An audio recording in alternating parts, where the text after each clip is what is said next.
Hello friends, income tax के cases की series में आज जो केस हम डिस्कस करेंगे वो केस एक बार फिर इस चीज का एक परफेक्ट एग्जांपल है कि इनकम टैक्स डिपार्टमेंट किस तरीके से लिटिगेशन को प्रमोट करता है और कुछ लिटिगेशन इस तरीके से होती है कि एसएससी का जो असेसमेंट प्रोसीडिंग्स हैं उससे विश्वास ही उठ जाए। प्रेजेंट केस के अंदर Punjab and Haryana high court के सामने एक इशू ये था कि यदि कोई principal commissioner of income tax section 263 की रिवीजन प्रोसीडिंग्स का इस्तेमाल उस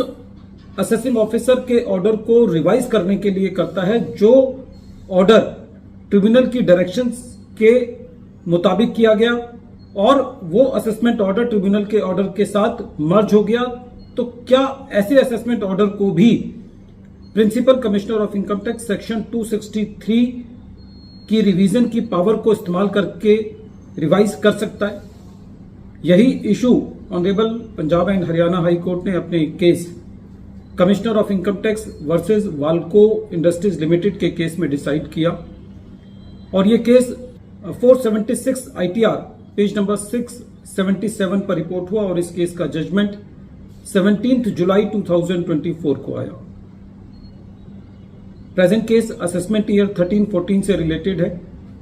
एसएससी ने अपनी इनकम टैक्स की रिटर्न फाइल की। एसएससी ने सेक्शन 80 IA की एग्जम्पशन क्लेम करी 100%। एसएससी ने असेसमेंट ईयर 2009-10 के अंदर सब्सटेंशियल एक्सपेंशन किया था और उसके बाद एसएससी ने असेसमेंट ईयर 10-11 से 100% की डिडक्शन को क्लेम किया था, लेकिन असेसमेंट के दौरान जब एसएससी को सेक्शन 148 का नोटिस भेजा गया ये कहते हुए कि एसएससी ने जो एग्जम्पशन क्लेम की है वो गलत क्लेम की है, वो 30% से क्लेम की जानी चाहिए थी, लेकिन एसएससी ने 100% से क्लेम की है। एसएससी को सेक्शन 148 का इनकम एस्केपिंग का नोटिस भेजा गया और असेसमेंट की गई और एसएससी की जो 80 IA की डिडक्शन थी उसको 30% पर रिस्ट्रिक्ट कर दिया गया। एसएससी ने इस असेसमेंट ऑर्डर के अगेंस्ट सीआईटी अपील में अपील फाइल करी। सीआईटी अपील ने भी एसएससी की अपील को रिजेक्ट कर दिया और जब मैटर ट्रिब्यूनल में गया तो ट्रिब्यूनल का यह कहना था कि प्रेजेंट केस में क्योंकि एसएससी इस बात को डेमोन्स्ट्रेट कर पाया है कि असेसमेंट ईयर 2009-10 के अंदर सब्सटेंशियल एक्सपेंशन हुआ था, इसलिए एसएससी का असेसमेंट ईयर 13-14 के अंदर 100% डिडक्शन बनता था और ट्रिब्यूनल ने असेसिंग ऑफिसर को ये डायरेक्शंस दी कि एसएससी को पूरी 100% की डिडक्शन अलाउ की जाए। जब असेसिंग ऑफिसर ने इस डायरेक्शन के मुताबिक एसएससी को 100% की डिडक्शन अलाउ कर दी तो principal commissioner of income tax ने 263 के अंदर रिवाइज कर दिया उस ऑर्डर को, ये कहते हुए कि एसएससी को 100% डिडक्शन नहीं मिलनी चाहिए, 30% मिलनी चाहिए। एसएससी ने इस रिवीजन के अगेंस्ट ट्रिब्यूनल में अपील फाइल करी और ट्रिब्यूनल का ये कहना था प्रेजेंट केस के अंदर कि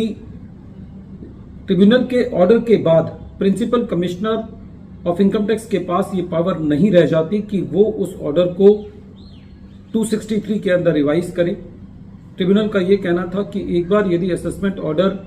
के अगेंस्ट अपील हो गई और वो ट्रिब्यूनल के ऑर्डर के साथ मर्ज हो गया तो ऐसे केस में अब उस ऑर्डर का 263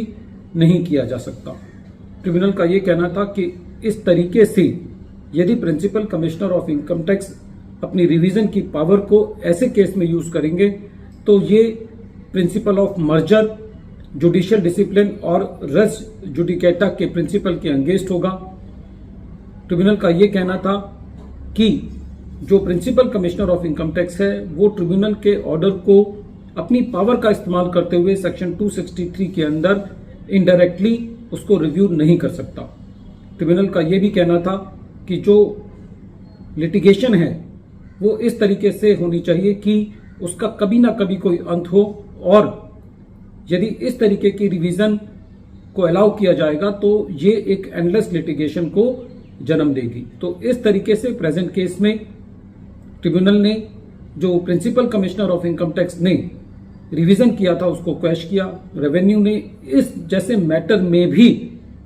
ट्रिब्यूनल के ऑर्डर के अगेंस्ट हाई कोर्ट के अंदर अपील फाइल करी और हाई कोर्ट ने भी ट्रिब्यूनल के ऑर्डर को अपील रखते हुए ये कहा कि प्रेजेंट केस में जो ट्रिब्यूनल के ऑर्डर के साथ असेसमेंट ऑर्डर मर्ज हो गया है उसको 263 के अंदर किसी भी परिस्थितियों के अंदर रिवाइज नहीं किया जा सकता। वीडियो के अंत में एक बार फिर मैं केस का नाम रिपीट कर रहा हूं। केस का नाम है commissioner of income tax versus Walco industries limited और ये केस 476 ITR पेज नंबर 677 पर रिपोर्ट हुआ। Matter honourable Punjab and Haryana high court ने 17 जुलाई 2024 को डिसाइड किया। Thank you friends.